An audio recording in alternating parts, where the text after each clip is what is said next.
5 de março de 2017, cidade de Narovlia, Bielorrússia. Ainda ontem à noite, de uma das casas da rua Oktyabrskaya, ouviam-se gritos bêbados e risadas. O criminoso reincidente Alexei Mikhalenia, uma celebridade local do mundo do crime, comemorava seu retorno à liberdade. A rua está silenciosa e deserta nesta manhã. Para Maxim Fateev, que decidiu visitar seus parentes Victor e Raiza Fateev, ela parece até silenciosa e vazia demais. Como se algo ruim tivesse acontecido, e agora tudo ao redor estivesse em silêncio, em expectativa. Maxim para a bicicleta perto do portão e entra no quintal chamando a tia e o tio, mas ninguém responde. Na luz brilhante da primavera, as marcas de sangue são claramente visíveis na neve e na varanda, levando ao redor da casa.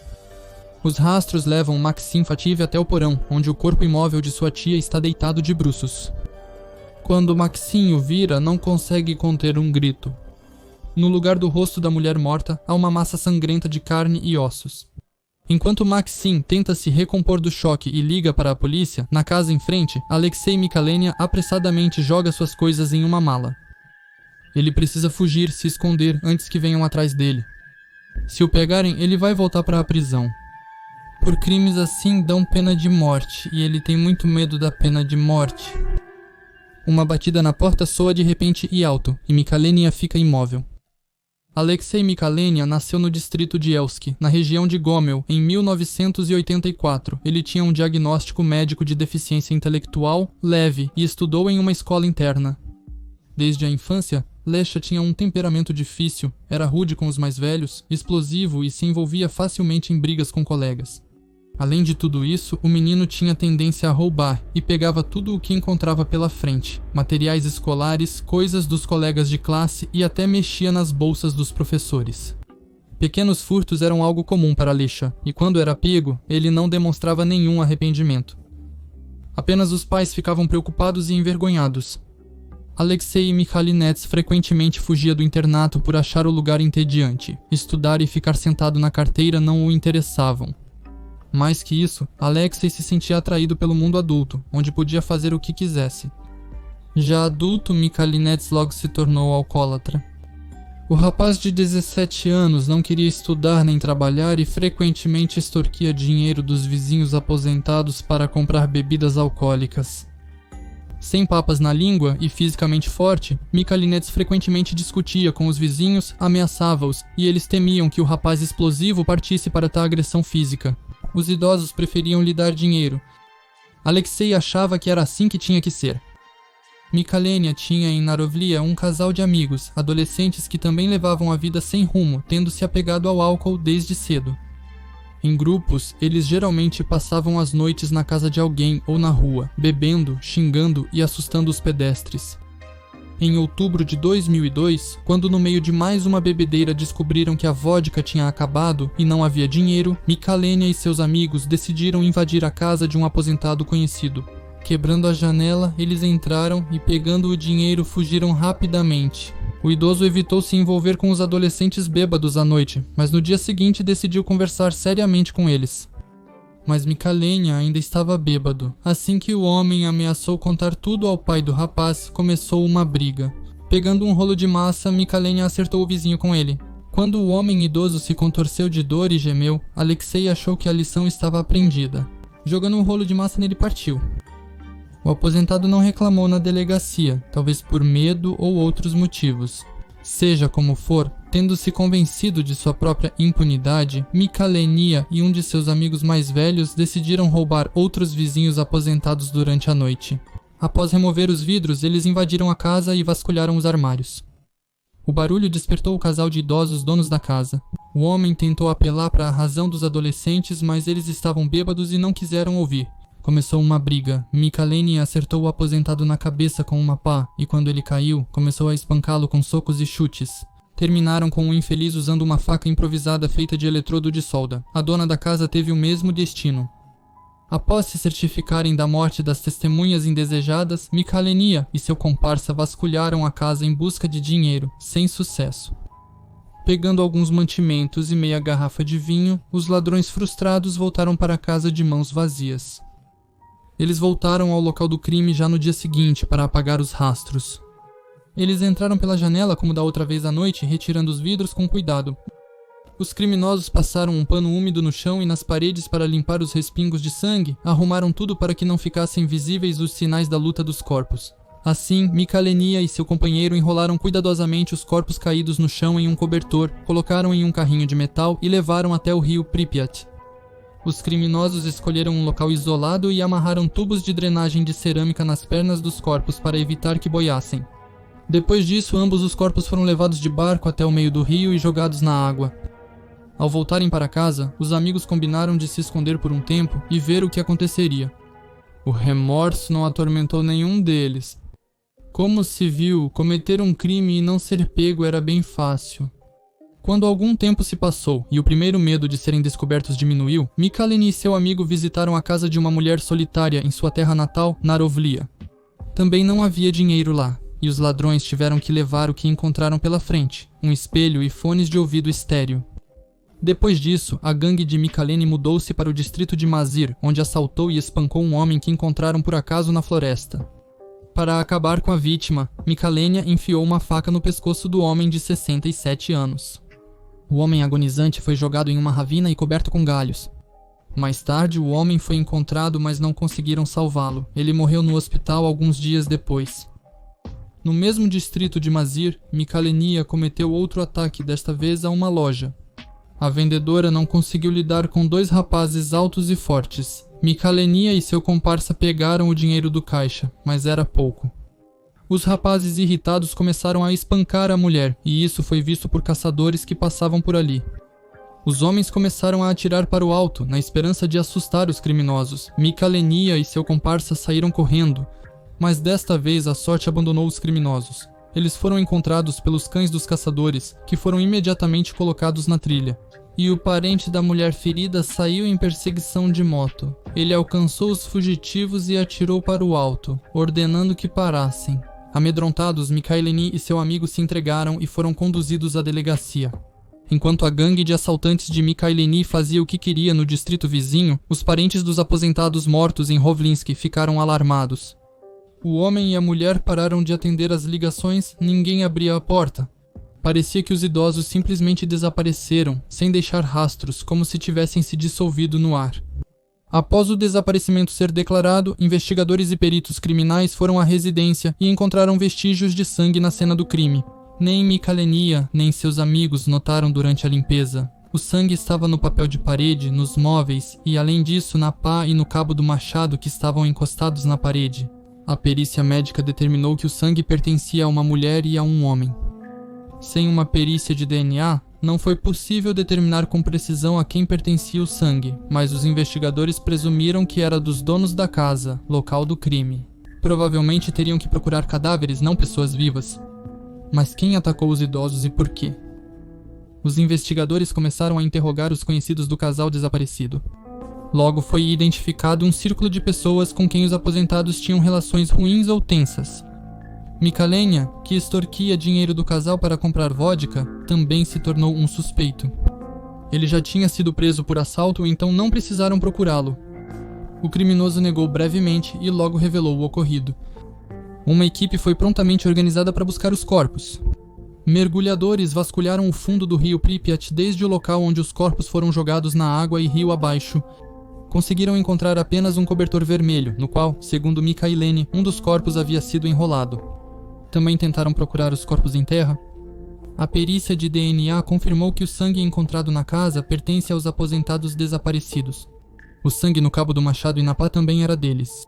Foram ouvidas várias dezenas de testemunhas e realizadas outras perícias adicionais. Durante a investigação, foram revelados mais 9 crimes graves cometidos nas vizinhas Snorovli e regiões próximas. No banco dos réus estavam várias pessoas ao mesmo tempo, incluindo Alexei Michalenia. Seu parceiro de 19 anos foi condenado a 25 anos de prisão, enquanto o próprio Michalenia e outro membro do grupo, também menor de idade, receberam 12 anos de prisão cada um. Essa foi a pena máxima que poderia ser aplicada a menores de idade. Assim, Alexei Michalenia foi preso pela primeira vez. Ele e seus cúmplices já estavam cumprindo pena.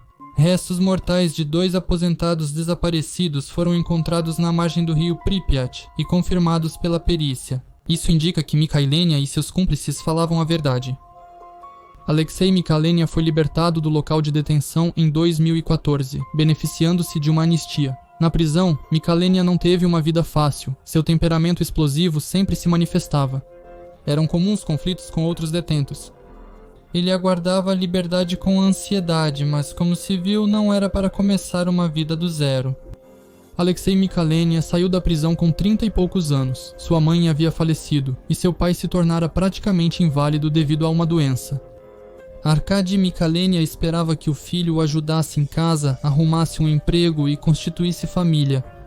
Mas nada disso interessava-se a Alexei, como antes. Ele rapidamente voltou aos velhos hábitos e retornou ao álcool e às brigas de bêbado. Começou a sair com uma garota, mas não pensava em se casar, apenas se divertia. Logo, Michalenia voltou para a prisão, cometeu um roubo. Desta vez, a sentença foi curta, apenas 1 ano e meio. No dia 28 de fevereiro de 2016, Alexei Michalenia, já um criminoso reincidente experiente, voltou para casa novamente.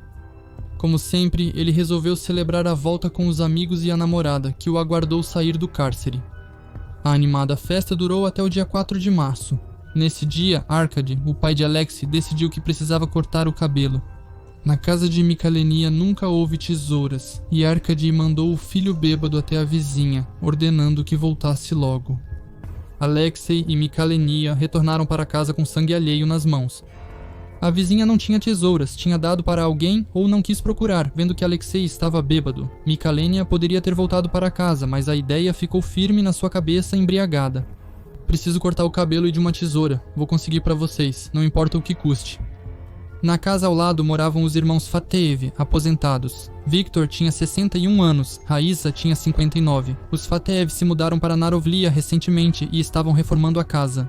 Victor e Raíza eram conhecidos por serem tranquilos, não conflituosos, abstêmios e bem vistos na vila.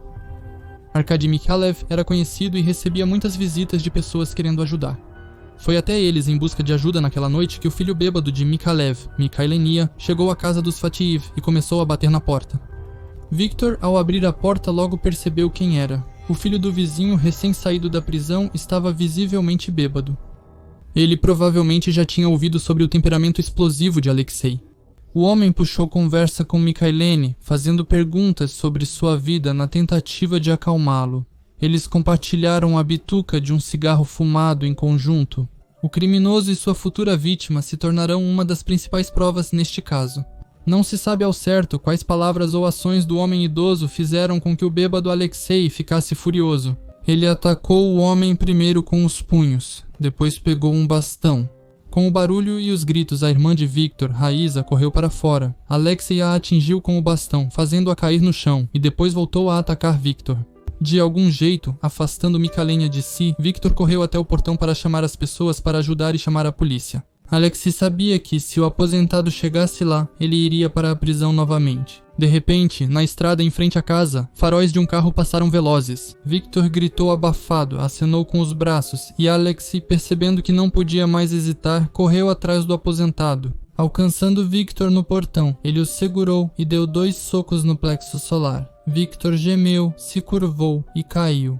Michalenia mal teve tempo de recuperar o fôlego quando ouviu um gemido vindo do lado da casa. Raíza, que estava se levantando, também tentou fugir, indo em direção à horta. Ajustando o bastão de forma mais confortável, Michalenia correu atrás dela. Um golpe, outro golpe na cabeça. Ele só sentia os ossos estalando sob o bastão. Naquele instante não havia emoção. Por algum tempo, o criminoso se debatia entre o homem e a mulher, que desesperadamente tentavam se salvar. E então, completamente enlouquecido, pulou em cima de Victor, que já havia perdido a consciência, e começou a espancá-lo com um bastão até que ele parasse de gemer. Quando o homem finalmente deu seu último suspiro, Michalenia respirava com dificuldade. Mesmo assim, ele ouviu Raíza ensanguentada e com a cabeça ferida, tentando se levantar novamente. A mulher mal conseguiu ficar de pé. O criminoso a agarrou pelos ombros e a empurrou contra a parede. Raíza bateu no parapeito da janela, gemeu e escorregou pela parede do parapeito para o chão. Perto dela caíram pregos longos. O cérebro do bêbado Alexei se fixou nesses pregos, virando-a quase inconsciente e já ofegante Raíza de costas. Michalenia pegou um prego longo. 1, 2, e em cada órbita ocular da mulher havia um prego. Michalenia cuidadosamente empurrou-os o mais fundo possível até a cabeça do prego, sentindo como a ponta atravessava os ossos.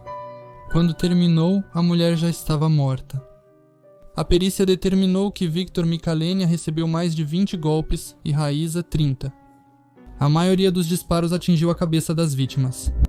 Alexei entendeu que precisava se livrar dos corpos rapidamente. O pai provavelmente já estava ficando preocupado. Sem pensar muito, ele jogou o corpo de Raíssa no porão. O criminoso arrastou o corpo de Victor para a horta, deixando-o lá. Não havia tempo para se livrar da arma ou apagar os rastros. Priyat esperava em casa. Michalenia chegou com as mãos ensanguentadas. Ao entrar, a primeira coisa que fez foi lavar bem as mãos e secá-las com uma toalha.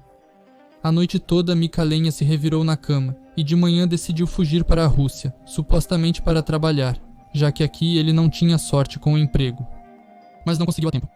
Já no dia seguinte, 5 de março, o sobrinho dos Fatev, Maxim, encontrou o corpo de Raíza no porão seguindo os rastros de sangue. Chamaram a polícia, os investigadores chegaram e o cão farejador encontrou também o corpo de Victor com o rosto desfigurado e esmagado por uma vara. Alexei Michalenia foi o primeiro entre os suspeitos. Condenação por um crime duplo semelhante, retorno recente da prisão, vizinhança com as vítimas. E o modo de agir tanto do crime antigo quanto do novo era claramente semelhante. Os agentes foram até a casa de Mikhailina, que estava arrumando suas coisas na hora. "Quero ir trabalhar na Rússia", declarou ele, quando lhe perguntaram para onde ele estava indo. "Pode ir", concordaram os agentes, "mas primeiro venha conosco", e Mikhailina entendeu que tinha sido pego. Já no dia da prisão, Alexei escreveu uma confissão completa, na qual se identificava como aquele que tirou a vida do irmão e da irmã Fateev. Contudo, de acordo com sua versão, tudo ocorreu de maneira totalmente distinta. Sim, pela morte de Victor e Raíssa Fateev ele é culpado. Mas o homem avançou sobre Mikhail, que não teve tempo de se explicar. Mal conseguiu bater na porta e perguntar sobre a tesoura quando Victor saiu correndo e partiu para cima dele com os punhos. Raíssa se juntou depois com um bastão. O irmão e a irmã batiam no pobre Michalenia até que ele finalmente conseguiu se soltar e correr em direção ao portão. Victor correu atrás dele, decidido a contar tudo ao pai Alexei e chamar a polícia. Alexei, recém-libertado e embriagado, não podia permitir isso, pois a polícia certamente o levaria de imediato. Ele atacou Victor no portão para se defender, garantiu Michalenia, e com certeza não tinha intenção de tirar a vida dele. Quanto a Raíza, ela estava balançando o bastão como uma louca.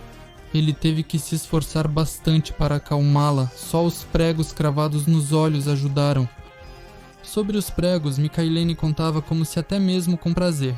Os investigadores viam que o criminoso parecia se transformar ao reproduzir os acontecimentos daquela noite fatídica, saboreando os detalhes e repetindo as cenas sangrentas.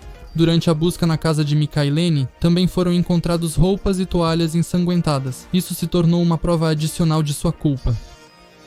Em 2017 aconteceu o julgamento. Alexei Michalenia foi acusado de um artigo grave, causar a morte de 2 ou mais pessoas, cometido com especial crueldade, por uma pessoa que já havia cometido um crime grave anteriormente. A perícia psiquiátrica judicial confirmou que, apesar de leve deficiência mental, Michalenia era imputável no momento do crime e tinha consciência de suas ações. Um fator agravante também foi a intoxicação alcoólica. Na audiência, Michalenia parecia indiferente e distante. Como sentença, foi-lhe aplicada a pena máxima, a pena de morte. Além disso, ele deveria pagar uma indenização por danos morais às vítimas. Atualmente, a pena de morte foi abolida ou está sob moratória em quase todos os países da Comunidade dos Estados Independentes e da Europa. Entre os países europeus, o único país onde esse tipo de punição ainda é aplicado é Belarus. A morte é uma punição terrível para o criminoso, seja ele um reincidente experiente ou alguém que foi preso pela primeira vez. No entanto, Alexei Michalenia, ao que parece, não ficou nem surpreso nem assustado com a possibilidade de acabar na sala de execução com uma bala na nuca após tal sentença. Ele aceitou a sentença de morte com calma, rejeitando a possibilidade de prisão perpétua. Segundo ele merecia a execução. "Eu mesmo não consigo me explicar por que agi assim", declarou ele ao final de sua última palavra. A sentença de morte de Michalenia foi a primeira proferida na Bielorrússia em 2017. Mais tarde, a pena de morte foi aplicada a outros 2 tristemente famosos corretores negros de imóveis de Mogilev, Igor Gershankov e Semyon Bereinov. Aliás, sobre esses corretores, tem um vídeo no canal, não deixe de assistir. Logo após o julgamento, Michalenia sentiu que não estava pronto para morrer. Ele tinha apenas 33 anos. Mesmo tendo passado metade da vida na prisão, ele não queria perder a vida completamente. Ele entrou com um recurso, e em junho de 2017 sua apelação foi analisada pela Suprema Corte do país. Dessa vez, Michalenia já não tentava fingir indiferença. Ele disse que estava profundamente arrependido pelo crime cometido e pediu perdão às vítimas. Estou pronto para dar minha vida para trazer seus entes queridos de volta, declarou ele, após o que começou a recontar novamente as circunstâncias do crime, em tantos detalhes que o juiz teve que interrompê-lo. Alto Tribunal, sinto nojo, vergonha e medo. Permitam-me viver, mesmo que em reclusão, concluiu o criminoso em seu discurso. Na apelação, Michalenia chamou a atenção para as circunstâncias que foram negligenciadas ou não consideradas pela primeira instância. Assim, por exemplo, ele observou que soprou no bafômetro 2 vezes e que o primeiro resultado foi neutro. Mas apenas o segundo resultado, com um alto nível de álcool expirado, foi anexado ao processo. Além disso, a perícia forense encontrou hematomas e escoriações no corpo de Michalenia, sinais de uma briga com Fatev. Contudo, o tribunal desconsiderou isso e não convocou os peritos para depor. O Supremo Tribunal não anulou a sentença, e Michalenia, no início de 2018, continuava ameaçado de pena de morte. Provavelmente alguém já tinha contado para ele como isso aconteceria. Provavelmente Michalenia repetiu esse cenário na cabeça muitas vezes. Um dia, uma equipe de fuzilamento virá buscá-lo, vão vendar seus olhos e levá-lo para uma sala especial, onde ordenarão que ele se ajoelhe. Quando ele, paralisado de medo, obedecer essa ordem, vão encostar o cano da pistola em sua nuca, e então virá o disparo e o fim da existência. Morrer era assustador. Alexei implorou ao pai para salvá-lo. E em fevereiro de 2018, Arkady Michalenia enviou uma petição ao Comitê de Direitos Humanos da Organização das Nações Unidas. Em resposta, o comitê pediu às autoridades da Bielorrússia que adiassem a execução da sentença até que a queixa fosse analisada. No entanto, já na noite de 15 para 16 de maio, vieram atrás de Alexei Michalenia. Ele foi levado da cela do Centro de Detenção Preventiva e nunca mais voltou. A sentença foi executada. O Comitê de Direitos Humanos da Organização das Nações Unidas publicou sua decisão sobre o recurso Michalenia só em 2021. Nesta decisão foi indicado que Alexei Michalenia foi condenado à morte como resultado de um julgamento injusto. Porém, ela atrasou 3 anos. Na manhã cedo de 29 de agosto de 2013, Vladimir Mikhailovich, vigia na Casa da Criatividade, localizada na cidade bielorrussa de Reshitsa, começou a cumprir suas tarefas diárias. O sol, mal surgido no horizonte, iluminou as árvores sonolentas. Os raios deslizaram pelo telhado do prédio, pelos arbustos e pela grama molhada de orvalho. Em alguns lugares ela rareava, expondo a terra marrom. Perto do local que estava sendo arrumado pelo vigia, via-se uma grande mancha clara. Deixando a vassoura de lado, Vladimir Mikhailovich foi direto até lá, e à medida que se aproximava, a mancha cada vez mais adquiria o contorno de um corpo humano. Quando o homem se aproximou completamente, quase perdeu a consciência. Diante dele estava o corpo de uma jovem. Isso era fácil de perceber pelas mãos delicadas, pelos dedos finos e pelos longos cabelos, que estavam grudados em uma única massa ensanguentada. Mas do rosto da infeliz praticamente não restou nada. No rosto mal dava para distinguir os olhos, o nariz e os lábios. O corpo nu estava deitado de costas. Fragmentos de pele limpa se alternavam com feridas abertas. Espalhadas perto da garota estavam suas roupas. Também havia uma bolsa aberta jogada ali, entre as hastes curtas da grama, mas algumas coisas eram visíveis. Vladimir Mikhailovich olhou com mais atenção e cobriu o rosto com as mãos. Eram os órgãos internos da garota. Os policiais chegaram rapidamente ao local do incidente. Até mesmo eles, endurecidos por dezenas de cenas diferentes, sentiram horror ao olhar para o corpo jovem mutilado. O perito forense fez uma conclusão chocante. Os órgãos internos da vítima foram arrancados através do períneo. A pessoa que fez isso devia possuir uma força extraordinária e os hábitos de uma fera predadora. Os investigadores interrogaram os moradores locais, tentando descobrir se eles ouviram algum som suspeito durante a noite. Sim, houve gritos agudos de uma moça. No entanto, nenhum das testemunhas achou necessário dar muita importância ao que ouviram. No local onde o corpo foi encontrado, os jovens costumavam se reunir frequentemente para beber, discutir e se divertir. Os moradores atribuíram os gritos a mais uma manifestação de emoções durante um conflito entre os jovens. Em parte, isso acabou sendo verdade. O conflito realmente aconteceu, mas não foi entre um grupo de adolescentes bêbados, e sim entre uma garota e um rapaz que mal se conheciam. Investigadores reconstruíram todos os detalhes da tragédia em poucas horas. Em 28 de agosto de 2013, Olesya Atamanchuk, de 19 anos, foi ao salão de banquetes Bistrô para comemorar o aniversário importante de sua colega. Era difícil imaginar um final de dia mais agradável. Para Olesya, ao contrário dos colegas da mesma idade, era muito mais agradável passar a noite com a família, se divertir com os irmãos e compartilhar planos futuros com a mãe. Olesya era uma moça caseira, educada e modesta. Gostava de cozinhar, por isso conseguiu um emprego como confeiteira no café local Polesse. Quando, em um dos últimos dias do verão, uma onda de suave penumbra cobriu a cidade, a moça caminhava pela rua, animada pela perspectiva do fim de semana que se aproximava. Amanhã ela vai visitar os pais, mas antes disso a espera uma mesa festiva e longas conversas com as amigas do trabalho. No auge da festa, o telefone de Olesya tocou. A princípio, a moça pensou que fosse sua mãe ou algum parente, mas no visor apareceu o nome Jenna. Ela conheceu Gena Kuzmin há bem pouco tempo, não faz nem 2 semanas desde o primeiro encontro deles. O romance no relacionamento deles se resumia a passeios raros e mensagens trocadas online. Jenna não era um pretendente insistente, mas naquela noite ele de repente mostrou uma determinação incomum para ele. Ele expressou o desejo de encontrar a garota bem na porta do restaurante onde ela estava. Olesya ficou surpresa, mas respondeu a isso com um consentimento. Jenna não se fez esperar e apareceu no local combinado acompanhado de 2 jovens completamente desconhecidos para a garota. Cheirava a álcool, os rapazes já tinham tomado uma dose de bebida alcoólica. Os amigos não pretendiam ir embora, e a estudiosa Olesya não prometeu tornar o tempo deles mais agradável com sua companhia. Ela não conseguia decidir deixar a aniversariante. Enquanto a garota retornava ao bistro e mergulhava na atmosfera da festa, os rapazes também não perdiam tempo. Foram à loja mais próxima, beberam em um pátio e depois, por precaução, voltaram para buscar Olesya e não se arrependeram. Todos os convidados da festa estavam justamente indo embora para suas casas. Logo apareceu na varanda também uma conhecida do Jenna. O grupo de 4 pessoas aguardava um passeio pela Reshitsa, iluminada pelas luzes noturnas. No meio do caminho, Jenna e Olesya começaram a discutir inesperadamente. Sim, tão intensamente que o jovem, sem dizer mais uma palavra, foi embora, deixando a moça na companhia de seus amigos Vadim Belov e Sergei Ivanov. Eles, como se descobriu, também haviam se conhecido há pouco tempo.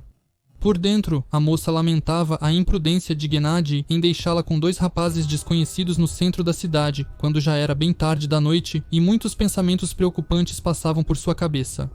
O terceiro, como se sabe, é demais. Por isso, sem pensar muito, Vadim decidiu deixar seus novos amigos. Olesya ficou sozinha com Sergei. Eles caminhavam pelas ruas, perdendo-se na luz amarela dos postes.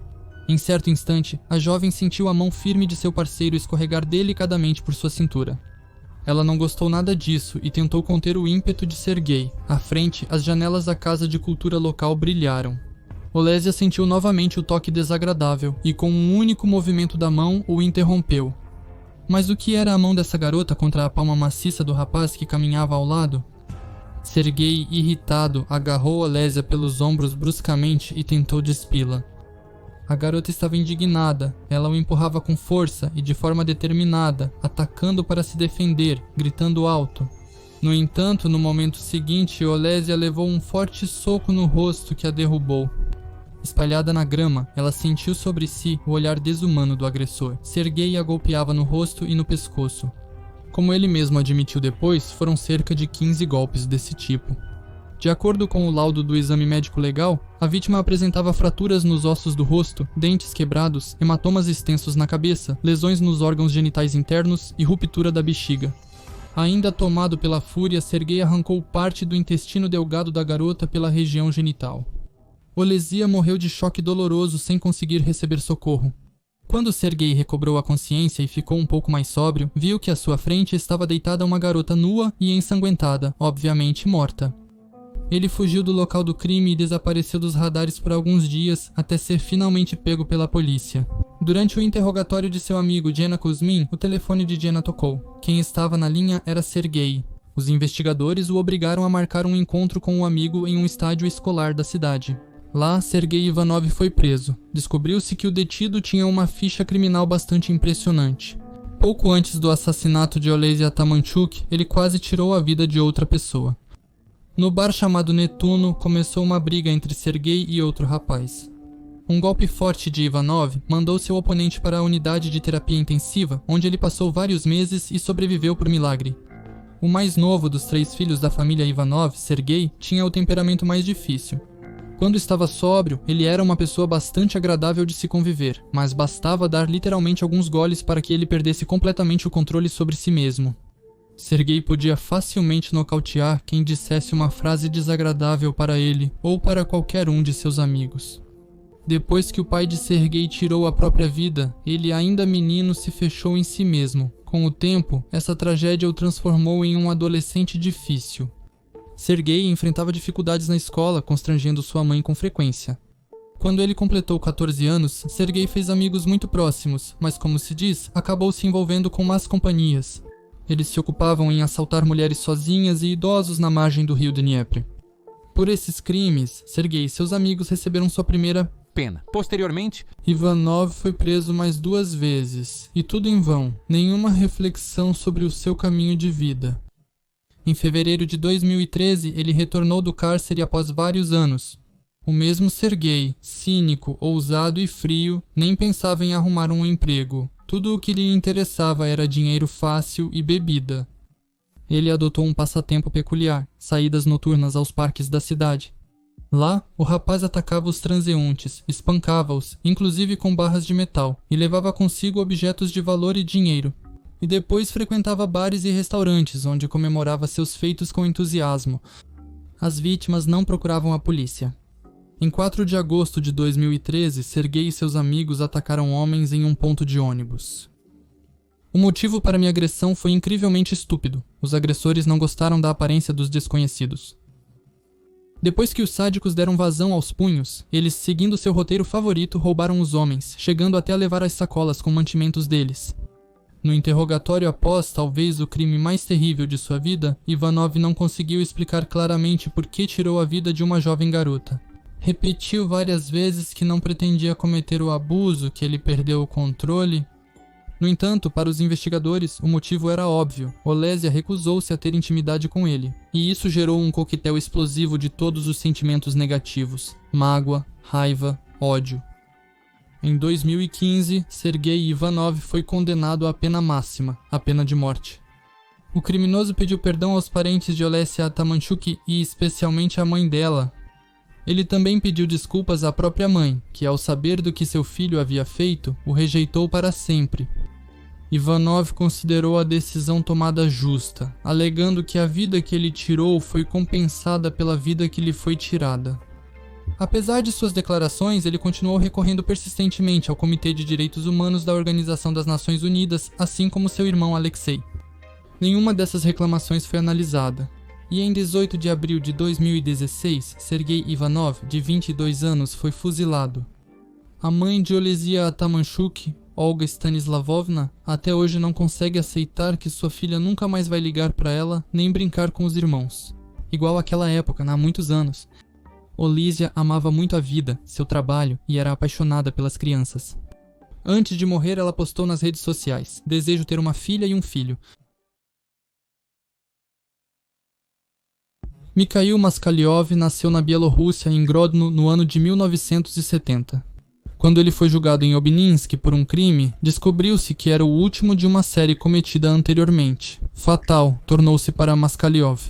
Meia-noite, 7 de outubro de 1990, quando uma patrulha da polícia o deteve em uma passagem subterrânea. Com uma faca de cozinha com a qual 1 hora antes havia sido perfurado o peito do morador da cidade de Obninsk-Shirokovsky, Moskaliov conheceu por acaso o bombeiro Shirokovsky em um buffet próximo à estação ferroviária da cidade de Kaluga, apresentando-se como turista. Na verdade, ele estava se escondendo. Tendo vindo de Grodno, após o assassinato da estudante do 10º ano Ira Kulakova, Shirokovsky convidou o comunicativo turista para sua casa. Em Obninsk, reuniu-se uma turma, beberam. Após a saída dos convidados, Tanya E., conhecida dele, o encontrou a sós em um quarto.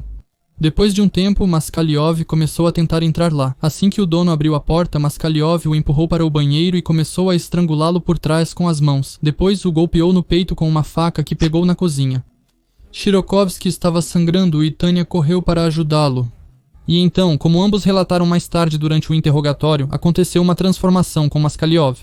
Ele ficou furioso, pegou 2 facas de cozinha nas mãos e gritou para que eles não se mexessem. Que ele é um assassino monstruoso, que em Grodno já matou 2 pessoas e não tem mais nada a perder, eles ficaram paralisados de horror. Moskalev agarrou a garota e, colocando a faca em seu pescoço, arrancou seus brincos de ouro e exigiu que ela tirasse a roupa. Depois, ameaçando matá-la, ele abusou da garota. Ao fazer isso, ele cometeu uma série de atos que depois o conselheiro sênior de justiça Osipov chamou de extravagantes e que Moskalev repetiu ao atacar outras vítimas.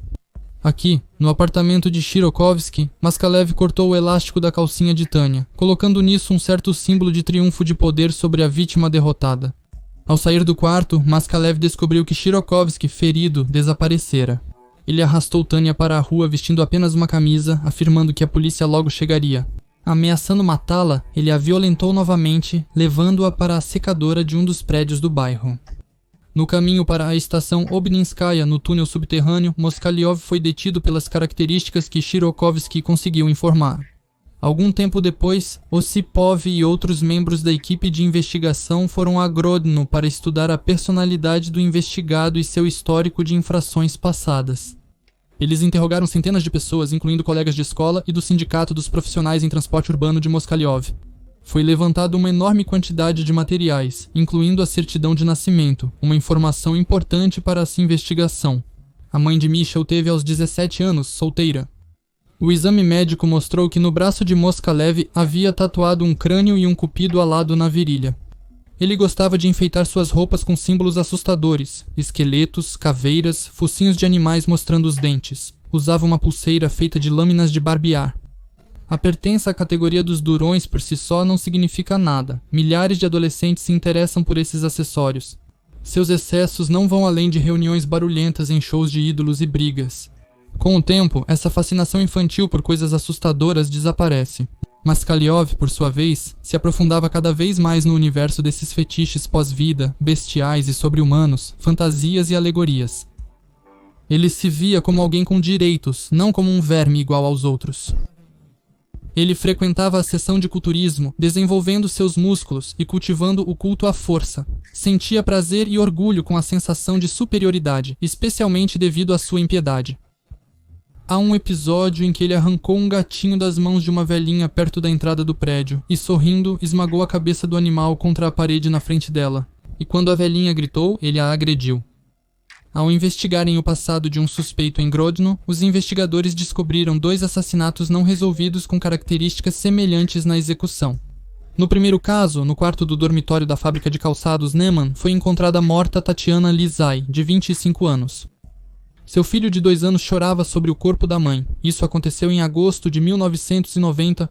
Na véspera, aqui, na presença de testemunhas, estava Moskalev. Ele trouxe bebida alcoólica. Tanya foi encontrada no banheiro com um fio cortado de ferro elétrico no pescoço. Todo o seu rosto e corpo estavam cobertos de hematomas causados por socos.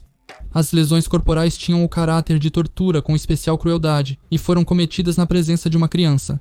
Do protocolo, na vítima foram encontrados sinais de asfixia realizados de uma maneira especial. Moskaliov, como se descobriria depois, usou esse método mais de uma vez para levar suas vítimas a um estado asfíxico, no qual, com a vítima semiconsciente e indefesa, o agressor podia fazer tudo o que planejasse. Não se sabe por quanto tempo ainda não teriam descoberto a tragédia se o menino não tivesse chorado e puxado a maçaneta da porta por quase um dia inteiro depois do ocorrido. A perícia revelou que o suicídio da vítima foi encenado. A morte ocorreu por asfixia mecânica devido à compressão do pescoço com as mãos, não por causa do cordão. Moskalev instantaneamente virou alvo da investigação, mas, surpreendentemente, ludibriou os investigadores. Moskalev colocou a culpa em outra pessoa, se livrou de todas as acusações da investigação e no final de agosto daquele mesmo ano de 1990 foi libertado da prisão. Como não era possível negar o ato sexual e as hemorragias, Moskalev explicou isso dizendo que a vítima era masoquista, que ela mesma pediu para ser espancada para obter mais prazer.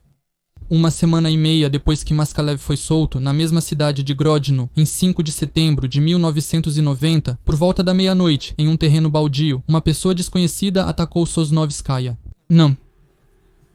28 anos, educadora de jardim de infância da fábrica de fibras químicas, com o objetivo de estuprá-la e matá-la. Ele agarrou a vítima por trás pelo pescoço, apertando sua garganta de modo que ela perdesse a consciência. A vítima resistia como podia quando recobrava a consciência, e o maníaco a espancava com os punhos, causando ferimentos graves no rosto e no corpo, infligindo sofrimentos especialmente cruéis. Natalia Sosnowska foi salva por um casal que passava por acaso pela trilha. O maníaco foi obrigado a fugir. A mulher procurou a polícia e informou as características do agressor. Ela se lembrou especialmente dos cabelos claros, descoloridos, do penteado, do nariz adunco, do olhar debaixo das sobrancelhas e da fala com um sotaque que parecia ucraniano ou bielorrusso. Ela reconheceria esse homem entre milhares, aquele que lhe disse: "Se você contar à polícia, sim, de manhã vão te encontrar morta aqui." Mas a investigação não deu em nada. 3 semanas depois, em 1º de outubro de 1990, foi encontrado o corpo de Ira Kulakova, de 15 anos, aluna do 10º ano, com sinais de morte violenta. O corpo foi encontrado no telhado do poço do elevador do prédio onde Moskalev mora, no apartamento da mãe. E naquela mesma manhã, Moskalev desaparece de Grodno, pega o trem Varsóvia-Moscou, para 5 dias depois, em 6 de outubro de 1990, aparecer em Obninsk e cometer um massacre sangrento no apartamento de Shirokovsky. Quando Shevchenko, Ossipov e seus assistentes começaram a trabalhar com Moskalev, a investigação ganhou impulso. Mais rápido, mais produtivo, Natalia Sosnowskaya reconheceu Moskalev, que a atacou no terreno baldio. Depois, todas as antigas negativas de Moskalev sobre o caso da morte de Tania Lisaya e Ira Kulakova começaram a desmoronar. Depois que a investigação realizou uma série de perícias, organizou cuidadosamente a coleta de materiais e estruturou um sistema de experimentos investigativos. Após os resultados das perícias no caso Lisaya, Moskalev ele mesmo pediu para ser ouvido pelo investigador e confessou o assassinato. O investigador constatou a existência de semelhança no método de assassinato de Lisaya Kulakova, assim como nas tentativas de estrangular Shirokovsky e Tania L. E o mais sutil, quase em todos os casos, o criminoso cometia, zombando da vítima, ações extravagantes cujo padrão foi identificado e levou a uma conclusão comum. Com Lisaya e nos outros casos. Como já foi dito, o criminoso cortou com uma faca a roupa de baixo, removendo outras partes das vestimentas. E também gostava de ficar deitado na banheira por horas com extrato de pinho depois disso. Essa era a marca registrada de Moskalev, comprovadamente manifestada no assassinato e estupro de Ira Kulakova. Ira, uma estudante que era amiga de todos, sonhava em se tornar professora do ensino fundamental. No 8º volume, há depoimentos sobre a falecida.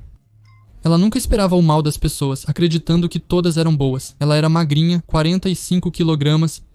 E então, certa vez, a menina foi com as amigas e alguns conhecidos até a margem do rio Neman para o antigo cais, porque não tinham nada para fazer. E apareceu também um certo jovem, que se apresentou como tenente da alfândega da estação ferroviária da cidade de Grodno.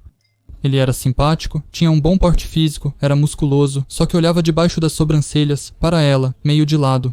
Perto da meia-noite, o tenente parou um táxi perto do Palácio da Cultura dos Tecelões, prometendo levar Ira para casa, e na frente de todo o grupo, a colocou no carro com ele. 2 amigas, ao verem isso, correram até o carro, mas não conseguiram chegar a tempo. A 5 metros delas, o táxi partiu, levando Ira em sua última viagem. E então aconteceu o terrível. Moskalev levou Ira para o terraço de seu prédio de 12 andares e a atacou. O local do incidente ainda guarda vestígios da resistência desesperada. O maníaco aliviou sua alma com uma crueldade monstruosa e, no final, recorreu ao estrangulamento e a uma facada no peito, após o que sentiu êxtase. Mais tarde, quando no apartamento da mãe dele, no porão da mesma casa, encontrarem uma faca com vestígios de urina e de sangue, assim como o jeans ensanguentado dela, a jaqueta e o suéter. Moskalev, durante o interrogatório em 1º de novembro, declarou: "Sobre o assassinato de Kulakova, posso dizer que eu estava psicologicamente preparado para esse assassinato. Eu precisava de um alívio. Apareceu a Kulakova e eu a matei." Do laudo da perícia médico-legal, a separação das partes dos pés de ambas as meias calças ocorreu parcialmente devido à ação de um objeto cortante. Foram encontrados rompimentos recentes do ímen e vestígios de sêmen masculino. Com a dissolução da União das Repúblicas Socialistas Soviéticas, o caso Moskalev também se fragmentou em territórios soberanos distintos. Todos os episódios relacionados a Grodno passaram para Belarus. Para a brigada de Obninsk, restou apenas o episódio russo do esfaqueamento envolvendo Shirokovsky. E, inesperadamente, quando tudo parecia acabado, no apartamento de Shirokovsky, atrás do armário da cozinha, foi encontrado um pequeno atlas vermelho da União das Repúblicas Socialistas Soviéticas de Moskalev. As anotações nos espaços em branco do texto e muitos outros detalhes atestavam de forma incontestável a posse por Moskalev. Mas o mais sensacional era que nos mapas, com a própria mão de Moskalev, estavam traçadas as linhas das rotas. E ao lado dos nomes das localidades Grodno, Ive, Baranovich, Ashmiany, havia grandes e pequenos cruzes. Havia uma cruz assim também em Kaluga. Entre Kaluga e Obninsk havia uma grande marca no mapa em forma de túmulo. O que é isso? Trata-se de assassinatos cometidos ou apenas planejados por ele? Ou seria um delírio selvagem, fruto de uma imaginação inflamada e sombria? Nos interrogatórios apurou-se que Moskalev estava em viagens de trabalho em algumas das cidades marcadas. Pelos crimes cometidos, Moskalev foi condenado à pena máxima. Contudo, em 1999, a pena capital foi abolida e substituída pela prisão perpétua. Mexa-se, mexa-se, genro. O mais velho, manobrando habilmente no escuro, apressava o mais novo. Nos sacos previamente preparados eram cuidadosamente colocadas garrafas de vodka, pacotes de cigarros e cigarilhas, além de barras de chocolate. Depois, o mais velho habilmente mexeu na caixa registradora. Um maço considerável de dinheiro imediatamente foi parar no bolso de seu casaco surrado. Mais um instante e os cúmplices, curvados sob o peso dos sacos, seguiram calmamente pela rua deserta durante a noite. Ei, você está ouvindo? Está carregando o chocolate. Esconda melhor e venha até mim. Vamos comemorar esse feito, disse o mais velho ao mais novo na despedida. Ele assentiu com a cabeça e, abrindo o portão de sua casa, entrou silenciosamente no galpão. Os sacos com os itens roubados estavam bem escondidos sob uma pilha de vários tipos de tralha. Bebiam, comiam chocolate e fumavam bons cigarros. A equipe se juntou depois de tomar uns goles à esposa do mais velho. Saiu para dar uma olhada na mesa improvisada. A filha, ao ser convidada a beber, fez uma careta de nojo e logo levou o mais novo para o quarto. A porta bateu e a cama rangeu quando o genro se deitou com Oksana novamente. Vão se dar bem, gargalhou o mais velho, já meio bêbado, servindo outra dose generosa de álcool. Foi assim, de maneira tão prosaica e cotidiana, que começou aquele pesadelo que por vários meses manteve os moradores da aldeia de Kolmich, no distrito de Rechitsa, região de Gomel, em constante tensão. Tudo começou com um roubo banal na loja local. Quando chegaram de manhã para trabalhar, os vendedores viram que alguém tinha mexido bastante no estabelecimento. O alarme não funcionou. E quem é que consertava isso naquela selmag esquecida por Deus? O grupo operacional da milícia também não encontrou pistas. Os moradores das casas próximas não conseguiram dizer nada de relevante. Se ao menos algum morador da vila tivesse ajudado a milícia a encontrar uma pista. Se um dos assaltantes, Sergei Starovoitov, conhecido como Zitek, tivesse sido preso imediatamente, de jeito nenhum teria acontecido o que aconteceu literalmente 2 dias após o roubo. Nessa mesma época, Anna K., vendedora daquela loja, procurou a polícia da cidade pedindo ajuda para encontrar sua filha Tatiana, de 14 anos, que havia desaparecido. As buscas inicialmente não deram em nada, embora atrás de um dos celeiros tenham sido encontrados o colar e o lenço da garota, mas dela mesma não havia sinal algum. E só no 3º dia uma notícia terrível se espalhou pela aldeia. De um poço abandonado na periferia de Kolmich, foi retirado o corpo desfigurado e nu da garota, com um saco de cimento amarrado a ela. A perda de uma vida não foi um roubo banal, e a máquina da investigação começou a funcionar a todo vapor. Os investigadores interrogaram um por um os colegas e amigos de Tatiana, procurando aqueles que a viram pela última vez viva e saudável. A verdade foi parcialmente revelada por um colega de classe do falecido, Sergei Zhukov. Naquele dia, eu estava no aniversário do meu amigo Mikhail Beliakov, a Tânia também estava lá. Bebemos, comemos petiscos, comecei a me sentir mal e saí para a varanda. A Tânia saiu de casa, ela estava muito bêbada e pediu para levá-la para casa. Fomos juntos, mas caímos várias vezes. Depois, Oleg Mironenko se aproximou de nós, levou Tatiana e eu adormeci bem ali na varanda. Quando acordei, não havia ninguém por perto. Então o primeiro sobrenome foi chamado e logo aquele mesmo Oleg Mironenko, Sergei Starovoitov. Sergei Kolesnik e Alexandr Prokopenko foram levados ao departamento municipal como suspeitos de abuso e homicídio da menor Tatiana E. Mais tarde, a essas terríveis acusações contra Alexandr Prokopenko foi acrescentado mais um artigo por roubo.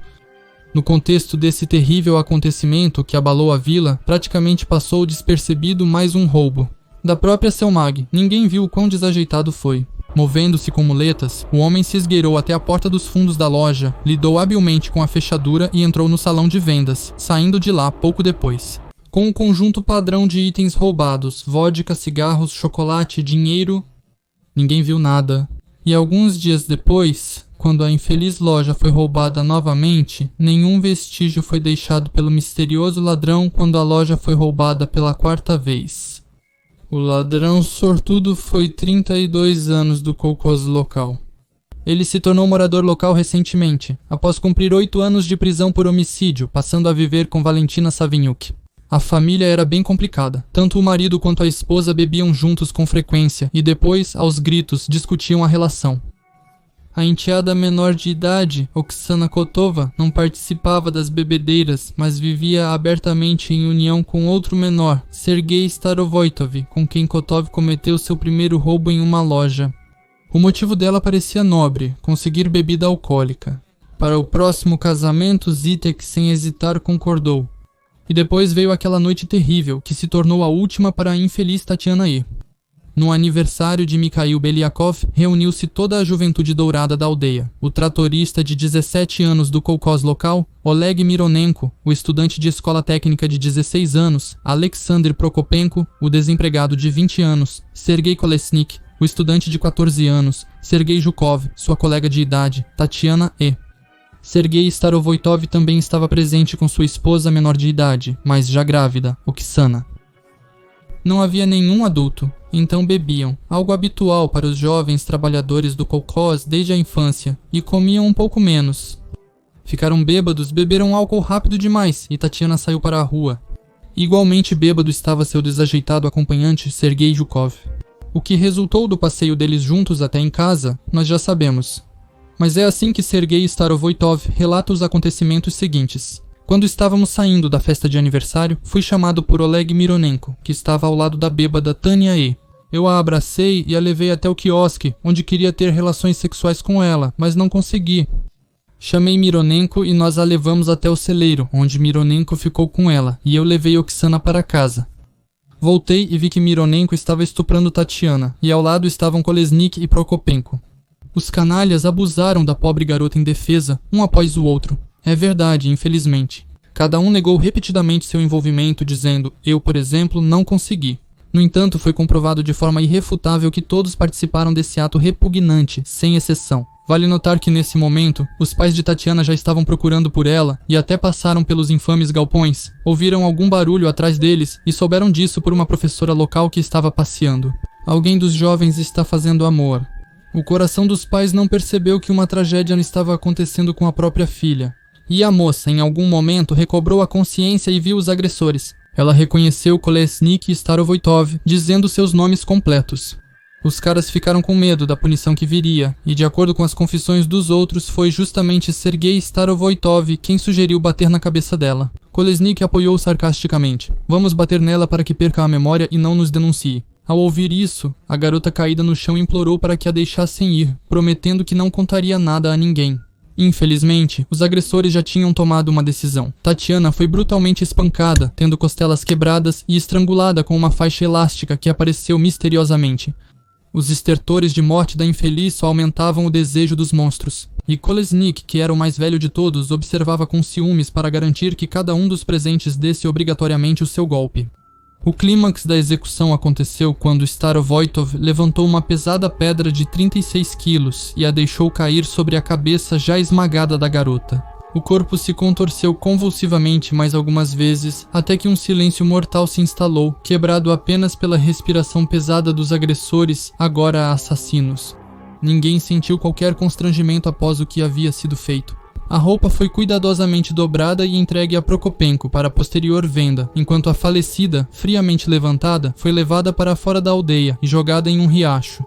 No entanto, esse esconderijo pareceu pouco confiável para Kolesnik. O corpo era bem visível nas águas rasas. O corpo esfriando foi retirado da água, um saco de cimento foi trazido e um poço profundo e abandonado na beira da aldeia tornou-se o último refúgio da vítima. Mais tarde, quando o corpo foi encontrado, os peritos calcularam que a infeliz havia recebido não menos de 120 golpes. Após assassinarem brutalmente a jovem que conheciam, os criminosos se dispersaram como se nada tivesse ocorrido. Sergei Starovoitov foi para sua esposa que o esperava. Os outros foram para suas casas. Nos dias seguintes, eles lamentaram o desaparecimento, ajudaram nas buscas. Só depois, já atrás das grades, começaram a tentar se inocentar, jogando a culpa uns nos outros. Isso ajudou pouco.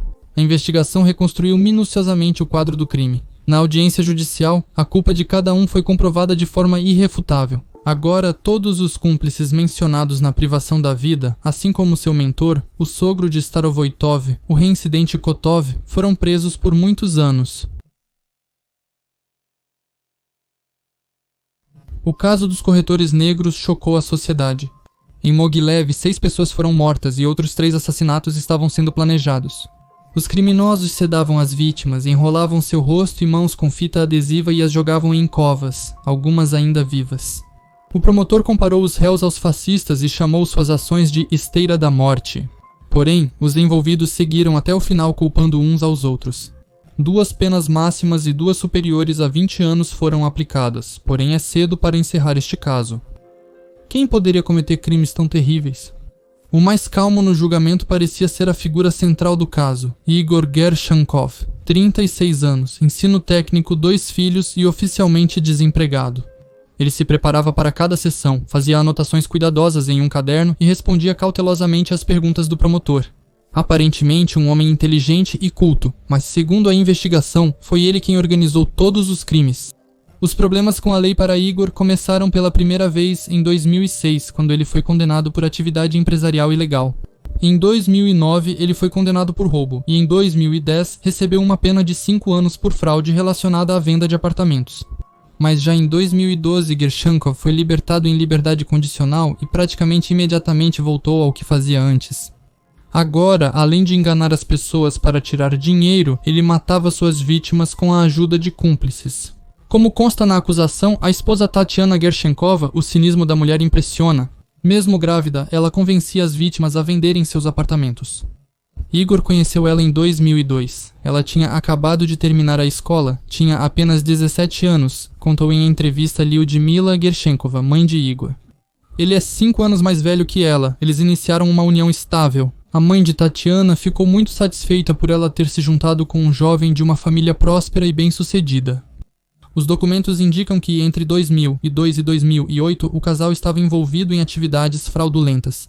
Convenciam pessoas solitárias que abusavam de álcool a trocar seus apartamentos por opções mais baratas, mas no final não devolviam a diferença. Nesse período nasceu o primeiro filho deles. Um dia, meu filho chega em casa e se gaba. Mãe, nós vamos trabalhar com apartamentos. Tem gente que não paga pelos apartamentos, eles têm grandes dívidas. Eu quase desmaiei. Você sabe o que isso significa, Reshetkoi? Mas o que eu disse para ele não fez diferença nenhuma, contou a mãe de Igor. Para os bêbados ofereciam as piores moradias. Foi exatamente por isso que, em 2010, os Gershakov foram condenados. Igor a 5 anos de prisão e sua esposa a 4. Mais tarde ficará conhecido o envolvimento de Igor em 2 assassinatos. Ou seja, quando o casal Gershakov foi condenado por fraude em 2010, eles já tinham almas perdidas em suas costas. Mas eles foram condenados por isso muito mais tarde? No final de 2011, Tatiana foi libertada em liberdade condicional, e em 2012 seu marido também foi solto condicionalmente. Os golpes com imóveis recomeçaram. Segundo Lyudmila Gershakova, primeiro Igor e Tatiana compraram um apartamento de 1 quarto no centro de Mogilev. Depois, vendendo esse apartamento, compraram um de 3 quartos no mesmo prédio. Nessa época, Tatiana já estava grávida do segundo filho. Eles privatizaram 5 apartamentos e pagaram as dívidas, destacou a mãe de Igor. Segundo a mulher, ela não suspeitava que o filho estava matando o proprietário dos apartamentos. Ela culpa Tatiana por tudo. Acredita que foi ela quem foi o cérebro por trás de tudo, indicando a Igor para onde ir e o que fazer. Meu filho é um bobalhão. Para liderar é preciso ter memória. Ele só anotava tudo nos cadernos e perguntava tudo para Tânia. Na família deles, para ser honesto, Igor é como uma mulher e Tânia é como um homem, explicou Lyudmila Gershakova. Mas Tatiana tem uma versão completamente diferente. Ela insiste que não faz ideia de que o marido, junto com cúmplices, mata pessoas. Ela admite fraude, mas nada além disso. Eu sou a primeira mulher na Bielorrússia para quem estão pedindo 24 anos, sem ter matado uma única pessoa, declarou Gershakova em suas últimas palavras com lágrimas nos olhos. Ela não esteve presente nos assassinatos, mas, segundo a investigação, foi a organizadora direta dos crimes. O mais nervoso no processo parecia ser Boris Kolesnikov, de 31 anos. Ele cobria o rosto, ameaçava que se os jornalistas escrevessem ao menos uma palavra sobre ele, tiraria a própria vida direto na cela. Antes disso, Kolesnikov foi condenado 5 vezes por roubo, fraude, vandalismo e assalto. Com Igor Gershakov, ele está ligado a um assalto em 2008 e a 2 assassinatos em 2009 e 2013. De acordo com a acusação, o 31 anos, Semyon Berezhnoi, também se juntou à atividade criminosa.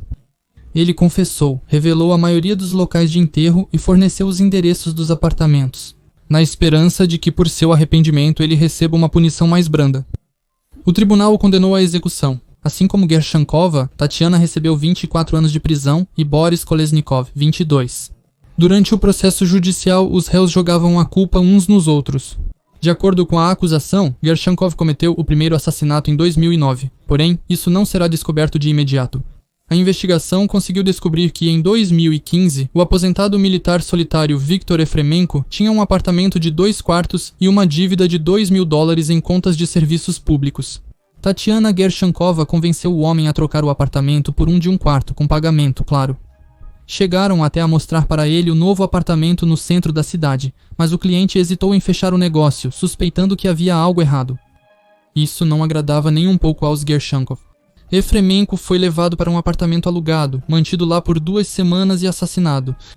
O homem teve sorte porque uma ex-colega de turma se interessou pelo apartamento dele por uma feliz coincidência. Quando trouxeram Efremenko como proprietário para mostrar o apartamento a um potencial comprador, a ex-colega também começou a duvidar da legitimidade do negócio. Próximo ao banco, Efremenko entrou rapidamente em seu carro. O pagamento pelo apartamento foi depositado na conta do proprietário a tempo. A partir do dia seguinte, o homem, temendo represálias, começou a se esconder dos criminosos. Apesar do negócio mal sucedido com Efremenko, ele já tinha uma próxima vítima na fila, o aposentado solitário Yuri Rodionov, proprietário de um apartamento de 3 quartos em Mogilev, e seu irmão de sangue. O golpe consistia em quitar dívidas de serviços públicos, trocar o imóvel por um mais barato, prometer devolver a diferença e até arranjar emprego. Em 26 de março de 2015, o aposentado foi levado para formalizar o negócio. Após as comemorações, o jovem não retornou mais para casa. No álcool adicionavam clofelina, depois o estrangulavam e jogavam na cova, para o seu próprio lugar no cemitério já tinham preparado. O que o salvou foi que os corretores estavam sendo vigiados, por isso a quadrilha foi detida ao deixar a cidade. A partir desse momento, os investigadores começaram a desvendar o novelo de crimes. Dentre os cerca de 40 episódios, vamos focar nos mais notórios. Em 2008, Kolesnikov e Gershakov cometeram um assalto à loja Tecnologia em Mogilev. Prepararam-se cuidadosamente. Tinham um gorro com um buraco para os olhos e uma pistola falsa. O executor foi Boris Kolesnikov.